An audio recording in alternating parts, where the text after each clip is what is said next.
ফ্রান্সের president Emmanuel মাখোঁর সঙ্গে phone আলাপে গুরুত্বপূর্ণ বার্তা দিয়েছেন ইরানের প্রেসিডেন্ট মাসুদ পেজেশকিয়ান।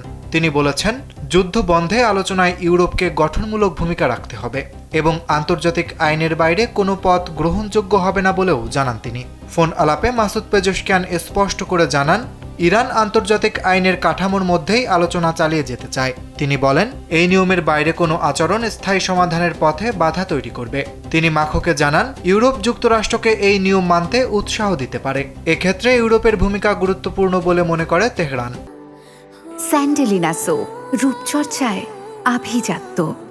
ইরানের প্রেসিডেন্ট বলেন, হুমকি, চাপ বা সামরিক পদক্ষেপ কোনো সমস্যার সমাধান নয়। এসব পদক্ষেপ পরিস্থিতিকে আরও জটিল করে তোলে। তিনি আরও বলেন, এ ধরনের নীতি যুক্তরাষ্ট্রের জন্য নতুন সমস্যাও তৈরি করছে। এদিকে দীর্ঘ সংঘাতের পর যুক্তরাষ্ট্র ও ইরানের মধ্যে 2 সপ্তাহের যুদ্ধবিরতি চলছে। এই সময়েই শান্তি আলোচনার চেষ্টা চলছে বিভিন্ন পর্যায়ে, তবে এখনও স্থায়ী কোনো সমঝোতায় পৌঁছানো যায়নি। এই প্রেক্ষাপটে ইউরোপের সক্রিয় ভূমিকা পরিস্থিতি শান্ত করতে সহায়ক হতে পারে বলে মনে করছে ইরান।